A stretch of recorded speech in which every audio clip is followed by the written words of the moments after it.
အမေစကားတခွန်းနဲ့အိမ်အောင်ပြုဖို့ဆုံးဖြတ်ထားတဲ့တရုတ်ဆောင်မေတန်းတို့ရဲ့တူရဲတော်သားလေးမင်းသားမောင်မောင်ပရိသတ်များအားလုံးပဲမင်္ဂလာပါရှင်ပရိသတ်တွေအားလုံးရဲ့အချက်တော်ဝိုင်းရဲ့မင်းသမီးကြီးမေတန်းတို့ကတော့အိမ်အောင်ရေးကံမကောင်းခဲ့ပြီမေလေသူ့ရဲ့စကားကိုတသွေမသိမ်းလိုက်နာမဲ့တာဖြစ်သူကိုပိုင်ဆိုင်ထားတာကြောင့်အတော်လေးကံကောင်းသူတယောက်ပဲဖြစ်ပါတယ်မေတန်းတို့အနေနဲ့ကတော့တူရဲတော်သားလေးဖြစ်တဲ့မင်းသားမောင်မောင်ကိုဘိုင်းကောင်းကြောက်ပွေမင်္ဂလေးမျိုးနဲ့သာအိမ်အောင်ပြုစီခြင်းတဲ့အတွက်သူကိုယ်တိုင်ချွေးမဖြစ်သူကိုရွေးချယ်ပေးမယ်ဆိုပြီးမင်းသားမောင်မောင်နဲ့သဘောတူထားခဲ့တာဖြစ်ပါတယ်။အခုချိန်မှာလည်းမင်းသားမောင်မောင်တယောက်အရွယ်ရောက်လာပြီဖြစ်တဲ့အတွက်အမေကိုယ်တိုင်ရှာပေးထားတဲ့ရွှေချွေးမလေးကိုပရိသတ်တွေရှိမှအားလုံးချပြလာတော့မယ့်အကြောင်းထုတ်ကြွလာခဲ့ပါတော့တယ်။ပရိသတ်တွေအားလုံးကတော့မိခင်ဖြစ်သူရဲ့စကားကိုမြေဝဲမကျနားထောင်တတ်တဲ့သားလေးမလေးမင်းသားမောင်မောင်ဟာ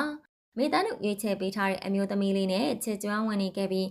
အိမ်အောင်ပြရမယ်ဆိုတဲ့သတင်းကြောင့်အရိုက်ရှိရှိနဲ့အင်မတန်ချောမောလွန်းတဲ့သူကိုသဘောကျနေကြတဲ့ပရိသတ်တချို့ကတော့အသေးကွဲနေကြပြီလေဖြစ်ပါတယ်။ဘလို့ပဲဖြစ်ဖြစ်တရုတ်ဆောင်မိသားစုကတော့တားဖြစ်သူရဲ့စကားနားထောင်မှုကြောင့်ပဲအတော်လေးကိုစိတ်ချမ်းသာနေမှအသေးကြပါပဲ။ကဲအခုကြည့်ရှုနေကြတဲ့ပရိသတ်ကြီးတို့ရော